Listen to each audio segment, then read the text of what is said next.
আজি 2-4 দিন মানৰ পৰা এটা বিশেষ ভিডিঅ' ভাইৰেল হৈ থকা দেখা গৈছে।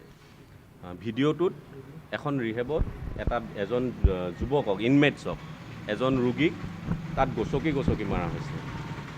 মই এই বিষয়টো জানিব পাৰিয়েই মাননীয় মন্ত্ৰী মহোদয়, আমাৰ বিভাগৰ মন্ত্ৰী মাননীয় পীযুষ হাজৰিকা ডাঙৰীয়া, সামাজিক ন্যায় আৰু সবলীকৰণ বিভাগৰ মন্ত্ৰী পীযুষ হাজৰিকা ডাঙৰীয়াৰ লগত এই বিষয়টোৰ ওপৰত আলোচনা কৰিছিলোঁ আৰু তেখেতে আমাক তাৎক্ষণিকভাৱে এই অঞ্চললৈ মঙলদৈলৈ আহি এই গ্ৰেছ ফাউণ্ডেশ্যনত আহি তেওঁ বিষয়টো জানিবৰ কাৰণে আমাক পঠাইছিল আৰু বিষয়টো যদি সত্য হয় তেনেহ'লে ৰিহেবখন তাৎক্ষণিকভাৱে বন্ধ কৰিবলৈ আমাক নিৰ্দেশ দিছে। আপোনালোক সকলোৱে জানে যে মাননীয় মন্ত্ৰী মহোদয়ে এই বিভাগটোৰ দায়িত্ব লোৱাৰ পিছত ৰিহেবসমূহ যাতে ভালকৈ চলে, ৰিহেবসমূহত যাতে পেচেণ্টসমূহে ভাল চিকিৎসা পায়, তাৰ কাৰণে এটা পদক্ষেপ যোৱা 1.5 বছৰ দিন ধৰি তেখেতে এই পদক্ষেপ লৈ আহিছে আৰু আপোনালোকে প্ৰায় দেখিছে চাগে মাননীয় মন্ত্ৰী মহোদয়ে সঘনাই ৰিহেবসমূহত ভিজিট কৰে, তেওঁলোকৰ খোৱা বোৱা কেনেকুৱা দিছে, তাত ডক্টৰ আহিছে নাই, চিকিৎসা ভাল হৈছে নাই, বা তেওঁলোকৰ ৰোগীসকলৰ থকা ব্যৱস্থা ভাল আছে নাই, মাননীয় মন্ত্ৰী মহোদয়ে এইটো প্ৰায় নজৰত ৰাখি আহিছে।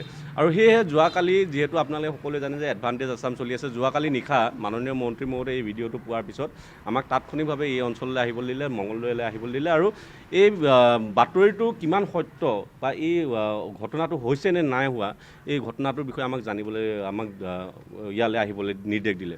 এতিয়া আজি আহি আমি গম পালোঁ যে তেওঁলোকক আৰক্ষী প্ৰশাসনে ইতিমধ্যে নিজৰ জিম্মাত ৰাখিছে আৰু ইয়াত থকা আটাইকেইগৰাকী পেচেণ্ট ইয়াৰ পৰা ইতিমধ্যে ওলাই গৈছে বুলি মই গম পাইছোঁ। গতিকে এতিয়া আৰক্ষী প্ৰশাসনৰ লগত আমি যোগাযোগটো কৰি এই চেণ্টাৰখন যাতে বন্ধ হয়, আৰু ভৱিষ্যতে চেণ্টাৰটো ইয়াত যিকোনো এখন ৰিহেব চেণ্টাৰ খোলাৰ আগত এই অঞ্চলৰ স্থানীয় ৰাইজৰ বা ইয়াত প্ৰশাসনৰ বা ইয়াত ডক্টৰ নাৰ্ছ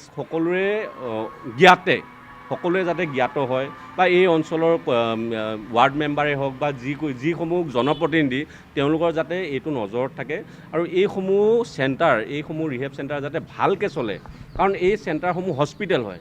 ইয়াত ৰোগীয়ে মাক দেউতাকে এজন ৰোগীক ইয়াত চিকিৎসা কৰিবলৈ পঠিয়ায়, ইয়াত মাৰ খাবলৈ নপঠিয়ায়। গতিকে এই অঞ্চলত যদি কোনোবাই ৰিহেব চেণ্টাৰ খোলে বা কোনোবাই যদি ভাবিছে যে মই এই অঞ্চলত মঙলদৈ অঞ্চলত যদি কোনোবা নিচাত আসক্ত যুৱক যুৱতীসকলক ঠিক কৰিম বুলি যদি কোনোবাই ৰিহেব চেণ্টাৰ খুলিম বুলি ভাবে, তেনেহ'লে চৰকাৰৰ সম্পূৰ্ণ নীতি নিৰ্দেশনা মানি ইয়াত যাতে কোনো ধৰণৰ মাৰপিট নহয়, ইয়াত যাতে ডক্টৰ আহে, ইয়াত যাতে তেওঁলোকে পৰ্যাপ্ত পৰিমাণে বিচনা, খোৱা বস্তু, ইয়াত যাতে চিকিৎসা ভালকৈ হয়, ইয়াত যাতে তেওঁলোকক কাউন্সিলিং কৰা হয়, তেনেধৰণৰ চিকিৎসাৰ পদ্ধতিৰে এখন ৰিহেব খুলিব পাৰিব। আৰু মই ভাবোঁ এই ৰিহেব চেণ্টাৰসমূহ যদি কোনো কাঠফুলাৰ দৰে যাতে ইয়াতে ৰিহেব চেণ্টাৰবিলাক গঢ় লৈ নুঠে, তাৰ কাৰণে কিন্তু সকলোৱে চকু দিব লাগিব। কালি মই যোনটো ভিডিঅ' ফুটেজ দেখিছোঁ তাততো বিচনাও নাই। তাৰমানে মন্ত্ৰীৰ নিৰ্দেশ অমান্য কৰি, চৰকাৰৰ নিৰ্দেশ অমান্য কৰি এখন ৰিহেব চলি আছে, ইয়াত বিচনাও নাই। অথচ মন্ত্ৰী মহোদয়ে বাৰম্বাৰ কৈ আছে যে ৰোগীসকলক বিচনাত ৰাখিব। যদি ৰোগীক বিচনাত নাৰাখি যদি এনেধৰণে মাৰপিট কৰে, তেনেহ'লে এইটোতো ৰিহেব হৈ থকা নাই। ৰিহেব মানে কি? হস্পিটেল। এই হস্পিটেলত চিকিৎসা পাব লাগিব। গতিকে এই চিকিৎসা নাপায় ইয়াত যদি মাৰ খাব লগা হয়, তাৰ বুকুত যদি গছকি দিয়ে, ডিঙিত যদি গছকি দিয়ে, এইটো ৰিহেব হৈ থকা নাই। ইয়াততো ফিজো লোৱা হয় 15-20 হাজাৰ টকা। গতিকে চিকিৎসা পাবৰ কাৰণে ফিজ দিয়া হয়। গতিকে মাননীয় মন্ত্ৰী মহোদয়ে এই বিষয়টো গুৰুত্ব সহকাৰে লৈ আমাক ইয়ালৈ পঠিয়াইছে।